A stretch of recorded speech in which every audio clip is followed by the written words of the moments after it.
Welcome to another Founder Wisdom Pod. We have David Weaver with us for a coaching edition today. We're going to talk about self-mastery today. Dave is the owner at Unbroken Pursuit. He is a family dad and he loves the outdoors just like myself. So we're going to have a lot of fun discussing today. This podcast is brought to you by podfire.com. That's my podcast agency. If you want to start, scale, be invited to podcasts like this one, can help you get sponsors. I can help you monetize. A bunch of people give up on podcasting because they can't monetize it. They cannot have a capitalist back end to this passion of theirs. So I help them continue that through Money in the Bank. So podbuyer.com for that. Dave, welcome to the pod. Tell me a bit more about yourself in the Unbroken Pursuit. Yeah, thanks for having me.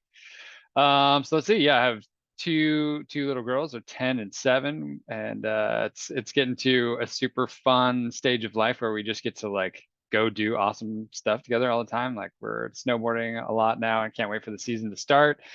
And we've been married for 16 years, and I'm also love splitboarding. I don't know. Do you know what that is? Have you heard of splitboarding before?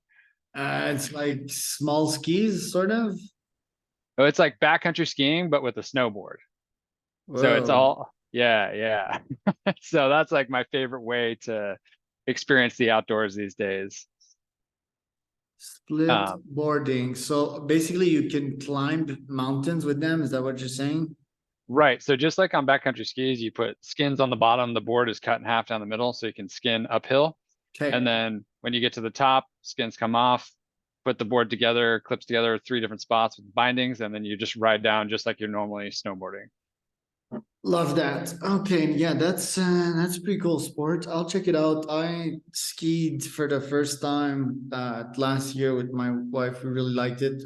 Back in the days, I used to do alpine skiing, which is like flat in the mountain. Well, not in the mountain, the forest in Canada, as I'm native from there. And yeah, ski came very naturally to me because I played hockey and all of that, and lots of fun. And yes, if I can do some uphill cardio in between and climb by myself, I feel odd just standing on the machine that brings you up, as Yeah. an endurance athlete. So yeah, pretty cool sport right there.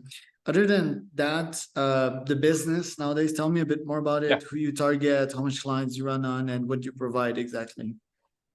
Yeah, so I work with business owners, founders, for the most part, and what I'm really passionate about is helping them see the world in a different way. So many times, people are coming to me and they're quite stressed out, often overwhelmed, not really enjoying the process of running the business and then trying to have some sort of personal life along with that.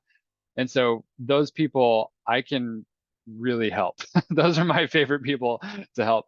Um, and I also do work with people who are like, hey, yeah, things are going pretty well, but I want to keep like up leveling. I want to continue to work on this self mastery thing, which I consider to be a never ending pursuit and something that, there's always continuous growth that we get to have. So both of those folks are like my top people to work with, and I really enjoy getting to help them. So, how far are you in the self mastery game, and how would you describe your path to get there? If you could use seasonal analogy, like me, I started as a party boy, then I traveled the world, met my wife, started various businesses, and nowadays I'm in the seasons of building a house, building a family, and so forth. So that's where I am the game. Where are you on your side? Yeah, I would say pretty far down the road as well too. I've been an entrepreneur for 15 years now. I've, you know, I'm I'm turning 40 this coming year, which is like kind of a it feels like kind of a big year. And so it feels like I've definitely gone that down that road for a while and have a lot of like when I'm talking to people, it's not just like, oh, I read this book about this thing and like, here you go do this thing. There's a lot of lived experience behind it now. So, yeah, I would say that I'm more, I don't know if you want to call it like halfway or whatever, but like enough into it where I can really speak from experience and not just theoretical, which is fine. And that's, we all start with that until we gain those experiences. And is life still challenging at that point? And what would be the difference of the David of today vs the David of 10, 20 years ago, vs managing these stressors? Yeah, so today is much easier. I've created my life very intentionally to be exactly how I want it. So simple things like I only take recurring coaching calls 3 days a week and during certain hours, and that's it. I don't take those calls outside of that. For one, it's in higher service of the client because I know I'm going to be at my best during those times of the day. And then for two, it allows me all of this time and space to get to be present, like with my daughters. Um, I consider myself super fortunate and also intentional that I get to spend so much of their childhood with them because that is so fast. You know, people who are older talk about all the time, like how it goes like so quickly and it's just over before you know it. I was talking to my 10-year-old a couple weeks ago, and we're like you're closer to driving a car than you are to being born now. And she was like, "What?" And so I would definitely say I have the most space. I don't set an alarm. I sleep as much as I want every night. I move my body multiple times per day. I have plenty of time. So, like, yeah, life is as good as it's ever been for me. Interesting. And your clients, when they feel stressed, why first do they feel that way? And what kind of tools do you give them to manage that stress? So my personal belief is that how we see things determines our stress level completely. So, like, I believe that all circumstances have no meaning until we give them meaning. And so, most of the time, my clients are seeing things in a way that feels stressful to them because of how they are looking at it. And so, the tools that I give them is I teach them how to look at things in a different way and how to transform, like if they're seeing something and it's stressing them out, how to then do something about that if they want to change it. So if they want to have a different experience, then I give them the tools to actually do that and have a different experience. How much do you charge them per month to help them resolve their problems? So depending on like how many sessions we do a month, my coaching packages range from 850 to 1500 a month.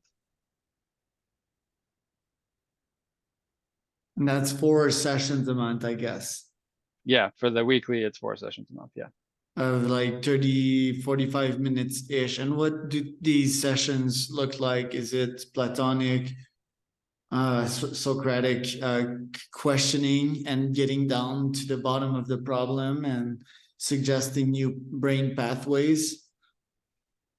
It's kind of so yeah, there's a number of different ways that people do coaching, and I kind of take a two-pronged approach where one is yeah, that like questioning, self-discovery, that portion of things. But I also do a fair bit of maybe what you could consider like consulting, where I'm like, I think this is a good path for you to go down. So there's like both that self-discovery with the education piece that I try to find a good balance of, because I've found that most people really appreciate that and get the quickest success.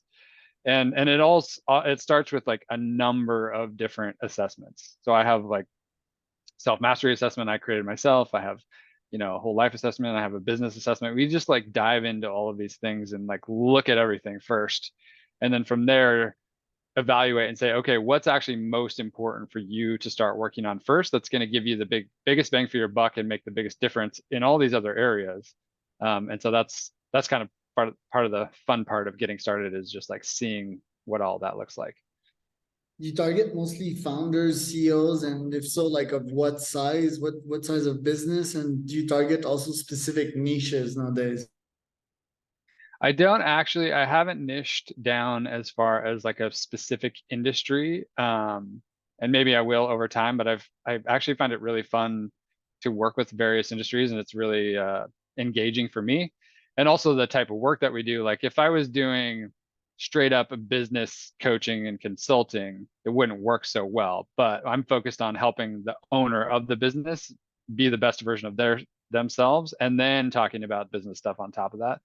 And so I tend to work with small businesses, I guess. And the small business range is crazy. I don't know what the definition is in other countries, but in the US, it's like 0 to 50 million or something insane like that.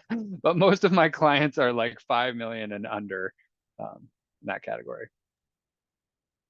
Other than stress, it seems that clarity is another of your area of expertise, and clarity is really relevant, right? This is that there's so much noise nowadays, so many options, and it seems that most of us view the world in foggy lens. I talked with next Amazon founder last week, and she told me that yeah, Jeff Bezos was extremely clear vision and a clear thinker. He exactly knows how to think, where to think, how to ask the right questions. And even if he's not accountable for one specific area of the business that she would be accountable, he would be sometimes providing new pieces of data and very unique viewpoints. So, in your opinion, why do people lack clarity? Why do entrepreneurs lack clarity nowadays? And what are your mental hacks and mental models to potentially bring more clarity and less myopia to their business?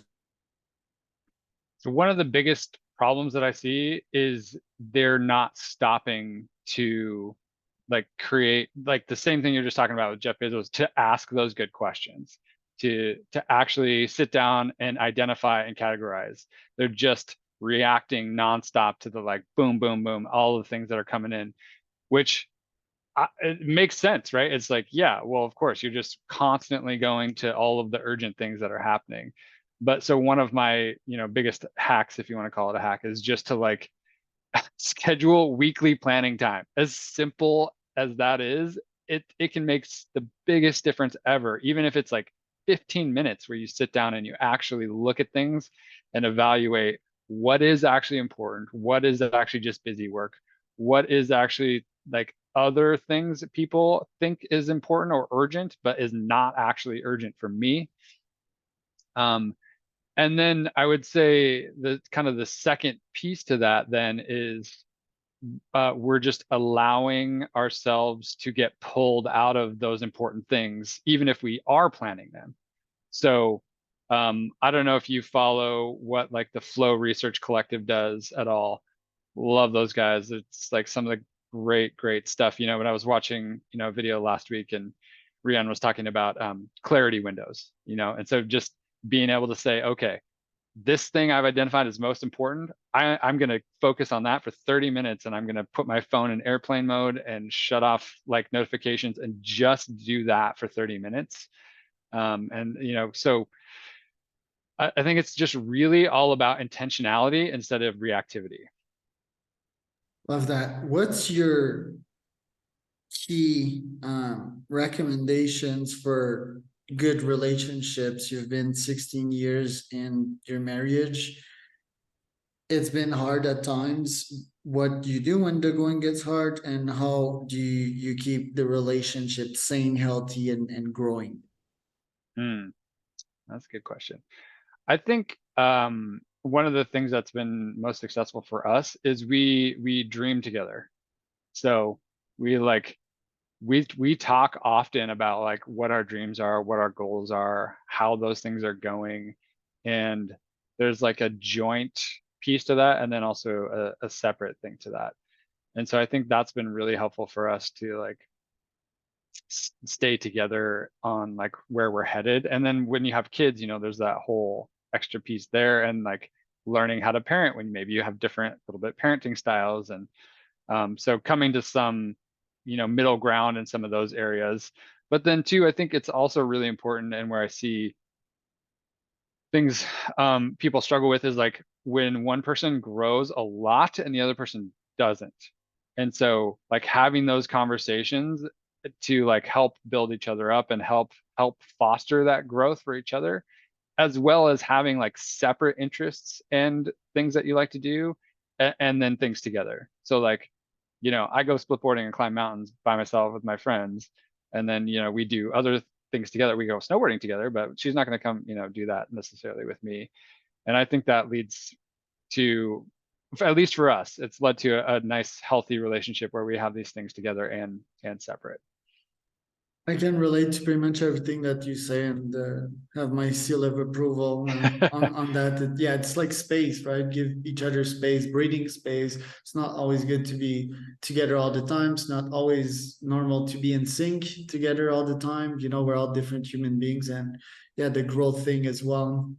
When you're obsessed as I am, you know, you're just gonna always grow faster than like pretty much 99.99999% of humans. So it's just normal.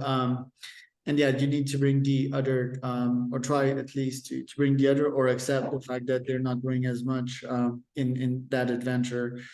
Now, the parenting style, what is your parenting style? So I would say I try not to be like, super coachy, I guess, to my kids, but I like the elements of that are most useful is the like allowing for them to figure things out and then asking them questions, supporting them, you know. But I mean, it changes as the older they get. So the younger they are, the more there's like, no, these are some boundaries and this is how we do the. But then as they get older, that loosens up and you're having more like real conversations and like, oh, well, what do you think about that? Um, and then parenting style, that's kind of there. And then also we're fairly like how I was as a kid, which is, but not as much, which is hands off, like go be wild. Like a couple weeks ago, we went rock climbing and mountain biking with some friends. They had their kids. We're both very similar parenting style. They're just like gone. Like, okay, they're up playing on the cliff, right? Like just right over here and like whatever. It's not a big deal. We're having conversations like, okay, when you're up there, like stay close enough together so you don't knock rocks down on the other person and kill them. Whereas, like some parents would be like, whoa, you're not going up there. Like that's too dangerous. Which is fine. But yeah, so we're pretty hands off in that regard and just like let them do their thing, try to help find that balance of pushing them to try new things, but not pushing them to like force anything or like an example would be learning how to ride a bike. Both of my daughters like cried through the whole process, but that I was there to just help them through it and cry, whatever. And then they got through it and like, boom, oh man, this is the best thing ever. I love riding my bike. So, it's just trying to find that sweet spot. I think that exposure has this magical thing, the kids that you don't expose to danger and stress, they're the ones that are gonna die because they'll just be either they'll be super scared and they'll make really dumb decisions, or they will get hurt and they will get scared. And I think one of my theories that a lot of humans die because they're scared and they're too much in pain. It's just too much for their system and the system just shuts off. It's like too elevated. Anyway, that's one of my weird theses. So I would have a similar parenting style. What do you do with other parents that are really helicoptery and always want to supervise and control everything? How do you react when you're around these folks? It's really been just sort of a non-issue because I believe that everybody has, for the most part, I think everybody is trying to do the best they can with the information that they have available to them.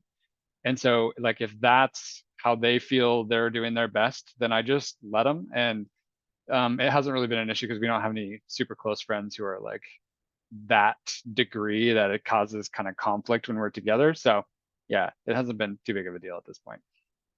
Right. What are your top objectives for next year? Mm. Well, top objectives. I want to continue, growing my business and serving more people. And the next one, actually, like what's super present on my mind is like I'm really excited about the snow, and I cannot wait to get out. Because that'll be about 5 months of it'll just be like work and snowboarding and splitboarding. Really excited to do that. And with my birthday coming up this year, gonna hit a bucket list item, which is to go jump in a helicopter for the first time ever and do that. Go heli-skiing or heli-boarding, whatever you want to call it. And then, man, outside of that, I, yeah, life is really good. Just enjoying life and traveling and, doing things that are fun for us. We've got a couple of trips planned this year. We have a little bit smaller this year. Last few years, we've gone on longer and longer trips, like seeing how can we stay out for 3 weeks? Can we stay out for a month? Um, and we did that last year and the last few years, and that was really fun. But I think we're going to do some just smaller, shorter trips this year. How do you contribute nowadays to humanity? What about that part of your life? I mean, I feel maybe this could be like a cop out answer, but I feel like there's no better way I could do that than with the work that I'm doing, because I don't know, like the world feels like complete chaos right now. It's just insane. But I know, like, if I can help that one business owner change how they're showing up in the world, and then they show up as a better parent, they show up as a better leader of their company, and then their company grows and they have this great culture and leadership there, and then that's the way that I feel like I can make the biggest impact, even though it's like, one person at a time. But I feel like I can go much deeper than, like, I don't know, having 1 million followers on Instagram or something. Why do you feel the word is chaotic? Do you listen to the news a lot, or? I very rarely listen to what's happening in the world. I know just enough about what's going on from my media consumption, but I think it's more how I'm hearing other people speak that makes it feel that way, because I don't feel chaotic at all. I feel like very centered and like on my path. I feel that way too, and I think there's a lot of people that feel that way too. I also embrace chaos. I think the world, yeah, first we're more humans, right? So there's more complexity. We're not necessarily sicker than we were before. If you look at history, people used to murder each other en masse pretty much all the time. Been checking some stuff at the Second World War, for example, and there was this battle at which Canadians got down on the beach, and 236 got massacred in like 2 hours by the Germans. So we've always killed one another. I think also there's technology that amplifies everything, right? Yep. And I think that everything is speed up basically. We're only accelerating, right? So Yeah. and then yes, if there's the spread of ideas, there can be the increased toxicity in some people in their mind, and they can become more and more toxic. It's really easy to become toxic, right? And full of resentment and anger. So yeah, it's an interesting world. And yeah, I do agree that the best thing you might be able to do is coaching, and helping people that can help other folks on their end. Where can people find out more about you, Dave? Yeah, my website is unbrokenpursuit.com. And then if you, I'm not really, speaking of social media, I'm not very active on social media except for on LinkedIn. So if you want to see what I'm talking about or posting these days, LinkedIn is definitely the best spot to find me.